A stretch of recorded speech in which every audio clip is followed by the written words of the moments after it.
There's a version of this story you've probably heard before. Michael Jordan, cut from his high school basketball team, told he wasn't good enough.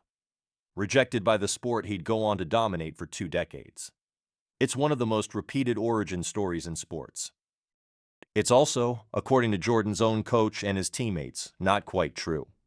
Today, we're separating the myth from the actual record and looking at what really built the most competitive mindset in the history of professional sports. In 1978, as a 15-year-old sophomore at Laney High School in Wilmington, North Carolina, Michael Jordan tried out for the varsity basketball team. He was 5'10" and hadn't hit his growth spurt yet. Here's the part that gets simplified in the retelling. Jordan wasn't cut from the team entirely. He was placed on junior varsity instead of varsity. The coach kept only one sophomore up on varsity that year, a close friend of Jordan's who stood 6'7", to fix the team's lack of height. To a 15-year-old, that distinction didn't matter. Jordan has said he went home, went to his room, and cried. His mother later recalled crying with him. Her advice to him became the actual turning point of the story. If he really wanted it, he needed to work through the summer. So that's what he did. He played junior varsity that year and put up 40-point games that started drawing crowds meant for varsity. Over the following summer, he grew 4 inches and trained constantly. By his junior year, he wasn't just on varsity. He was the best player at his school.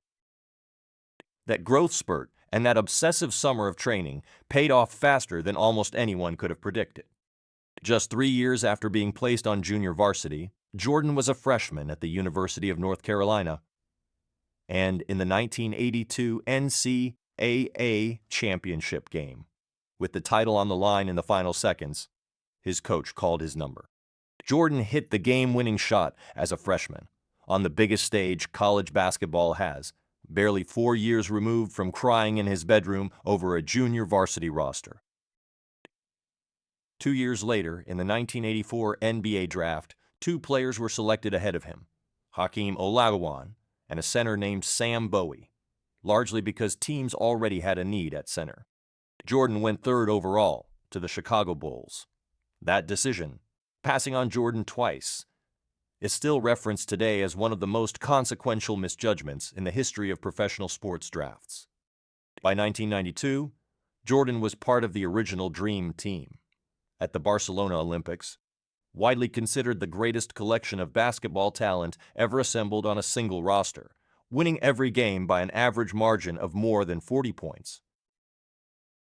This is where the real pattern starts, and it's less about talent than about how Jordan processed being told no. People who studied him closely have described him as a lifelong collector of slights. Real ones, and sometimes exaggerated or even invented ones, that he would store away and convert into motivation years later.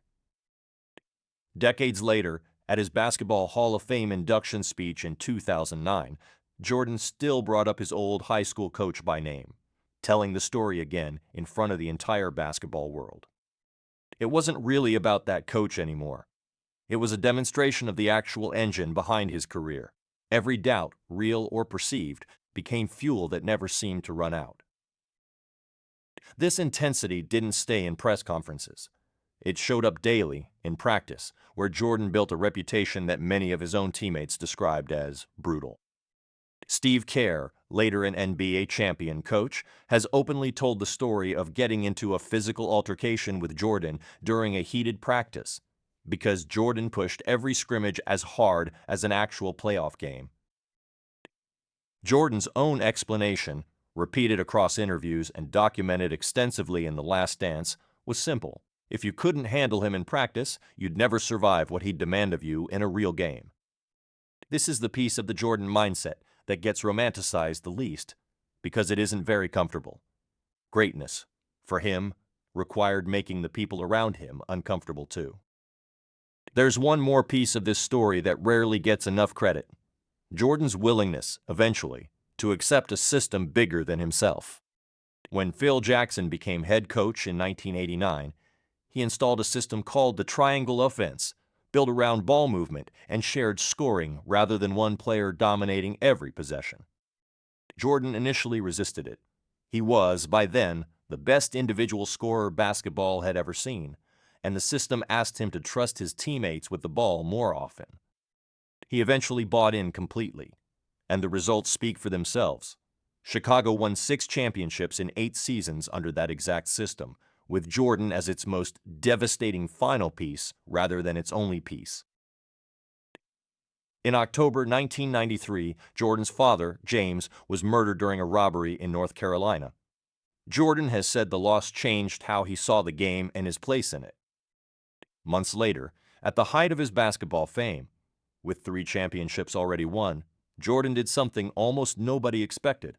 He retired from basketball to pursue professional baseball, a sport his father had loved. He played minor league baseball for the Birmingham Barons, a level far below the sport's biggest stage, and by most accounts struggled at a game he hadn't played seriously since childhood. Most global superstars would have avoided that kind of public struggle entirely. Jordan did it anyway, in full view of the media, at a level where he was, for the first time in a decade, not the best player on the field. In March 1995, he returned to the NBA with a 2-word statement to the press, quote, "I'm back." The Bulls would go on to win 3 more championships before he retired again, this time on his own terms. The season after his return, Chicago went 72 wins and only 10 losses in 1995-96. At the time, the best regular season record in NBA history, a mark that stood for 2 decades, and the Bulls won the championship that same year. If you want the single moment that best captures this mindset under real physical strain, though, it's a game the following year. Game 5 of the 1997 NBA Finals against the Utah Jazz. Jordan woke up that day severely ill, reportedly with a stomach virus and a high fever, barely able to stand according to teammates who saw him beforehand. He played anyway. Visibly drained, at times needing support just to walk, Jordan scored 38 points, including the decisive 3-pointer late in the 4th quarter, and had to be physically held up by a teammate as the final buzzer sounded. The Bulls won that game on the road and went on to win the championship. It's remembered simply as the flu game. No further explanation needed for anyone who follows basketball. Michael Jordan retired with 6 NBA championships, 6 Finals MVPs, and a level of global fame that arguably no basketball player has matched since. That fame extended far beyond the court. His signature sneaker line, Air Jordan, launched in 1984 with Nike, grew into a business reportedly generating billions of dollars a year, decades after he last played a competitive game. But the detail that shows up again and again across teammates, coaches, and rivals isn't really about the statistics or the business empire.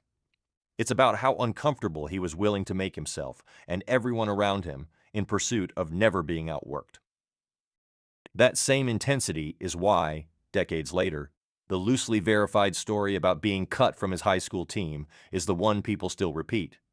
Not because it's fully accurate, but because it captures something true about how he actually operated. So what's the actual lesson here, once you strip away the exaggerated version of the story? It's not that Jordan was cut and came back to prove everyone wrong. It's that he treated a fairly ordinary sophomore year setback as if it were the biggest insult of his life, and never stopped training as if it still was. Talent explains why Michael Jordan was good. It doesn't fully explain why he was that much better than everyone else around him for 2 straight decades. The grudge, real or manufactured, does a lot of that explaining instead. If you found this breakdown useful, subscribe. Every week, we go inside the mind of a different exceptional person, looking past the headlines for the actual decisions that built them.